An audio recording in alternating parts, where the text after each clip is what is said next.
Hello friends, स्वागत है आपનું મારા રસોડાના કાઠિયાવાડી સ્વાદમાં। હું ભાવનાબેન રાઠોડ। આજે આપણે બનાવીશું શિયાળા દરમિયાન થતા અનેક રોગો સામે રક્ષણ આપતો બાજરીના લોટનો શીરો। ફ્રેન્ડ્સ, અત્યારે શિયાળાની સિઝન હોય એટલે લગભગ ઘરમાં શરદી ખાંસીના પ્રોબ્લેમ તો હોય જ છે, પણ જો તમે સવારમાં માત્ર 2 ચમચી જેટલો આ બાજરીના લોટનો શીરો ખાશો તો અનેક રોગો સામે આ શીરો રક્ષણ આપશે। તો વિડીયો બિલકુલ સ્કીપ કર્યા વગર જોજો અને વિડીયો પસંદ આવે તો વિડીયોને લાઇક, શેર અને સબસ્ક્રાઈબ કરી પાસે રહેલું બેલ પ્રેસ કરો જેથી આવનારા નવા વિડીયો સૌથી પહેલાં આપને મળે। તો ચાલો બનાવીએ દાદી નાનીના વખતમાં બનતો એકદમ સ્વાદિષ્ટ એવો બાજરીના લોટનો શીરો। શીરો બનાવતા પહેલાં આપણે શીરામાં ઉમેરવા માટેનું ગોળનું પાણી તૈયાર કરશું।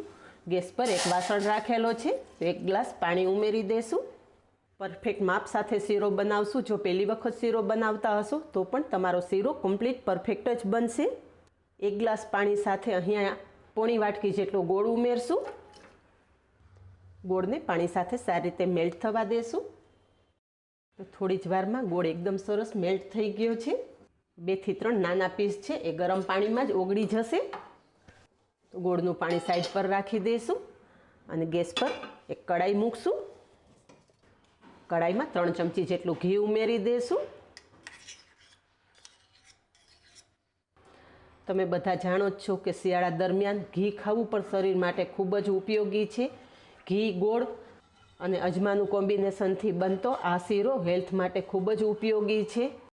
શિયાળા દરમિયાન થતા શરદી, ખાંસી અને શરીરમાં રહેતા અશક્તિ અને નબળાઈને દૂર કરી અને શરીરમાં ચુસ્તી, સ્ફૂર્તિ અને તંદુરસ્તી આપતો આ શીરો શિયાળા દરમિયાન અનેક વખત બનાવીને ખાવો જોઈએ। હવે અહીંયા ઘી ગરમ થતાં 1/2 ચમચી જેટલો અજમો ઉમેરશું। શીરામાં અજમો ઉમેરવો ટોટલી ઓપ્શનલ છે, પણ અત્યારે શિયાળાની સિઝન છે અને શરીરમાં ગરમાવો આપતો અજમાનો ઉપયોગ તો ખાસ કરવો જોઈએ, એટલે મેં અત્યારે અજમો ઉમેરેલો છે। પણ જો તમને શીરામાં અજમાનો ટેસ્ટ પસંદ ના હોય તો અજમો નહીં ઉમેરવાનો।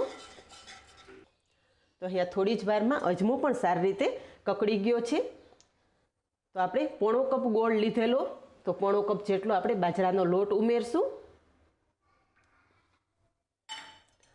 લોટને ઘીમાં સારી રીતે શેકી લેશું। ગેસની ફ્લેમ એકદમ ધીમી રાખવાની।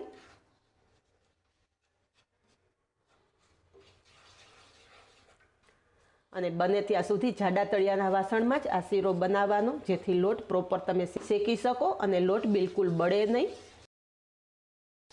તમે ઈચ્છો તો આ શીરામાં 2 ચમચી જેટલો ગુંદર પણ ઉમેરી શકો છો।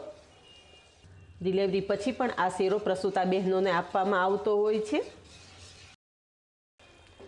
આપણા વડીલો એક ટાઈમ બાજરો ખાવાનું પસંદ કરતા પણ અત્યારની જનરેશનને બાજરો ખાવો ઓછો પસંદ છે, પણ શિયાળા દરમિયાન બાજરાનો બને એટલો ઉપયોગ કરવો જોઈએ અને આવી અનેક અવનવી વાનગીઓ બનાવવી જોઈએ। તો અહીંયા તમે જોઈ શકો છો કે લોટ જેમ જેમ શેકાતો જાય છે એમ હળવો થતો જાય છે।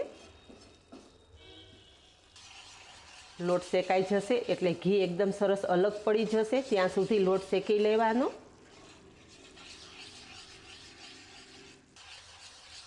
તો અહીંયા તમે જોઈ શકો છો કે લોટમાંથી ઘી અલગ પડવા માંડ્યું છે અને લોટ એકદમ હળવો થઈ ગયો છે। મીન્સ કે આપણો બાજરાનો લોટ એકદમ સારી રીતે શેકાઈ ગયો છે અને લોટનો કલર પણ ચેન્જ થઈ ગયો છે।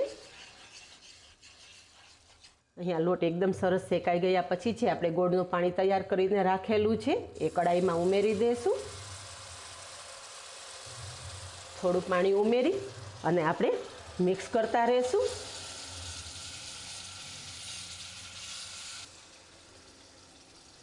તો બધું જ પાણી આપણે કડાઈમાં ઉમેરી દીધું છે। ગેસની ફ્લેમ ધીમી રાખશું અને પાણી એકદમ સારી રીતે મિક્સ કરી લેશું।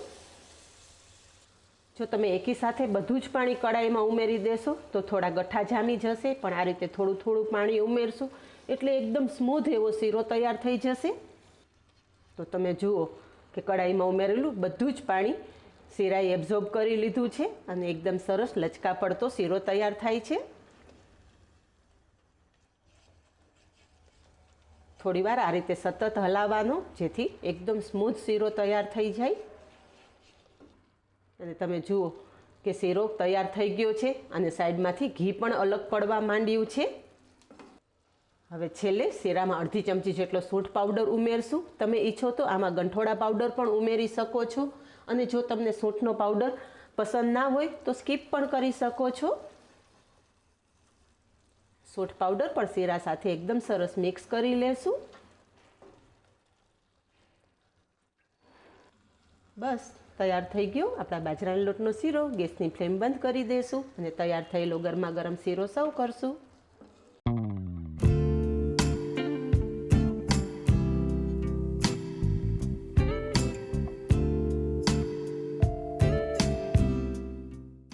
ઉપર થોડી બદામની કતરણ નાખી અને ગાર્નિશ કરશું. તો તૈયાર છે. માત્ર 5 જ મિનિટમાં તૈયાર થઈ જતો બાજરાના લોટનો શીરો. આ જ રીતે બનાવો અને કમેન્ટમાં જણાવો કે બધી જ ટિપ્સ સાથે બનેલા શીરાની રેસીપી કેવી લાગી.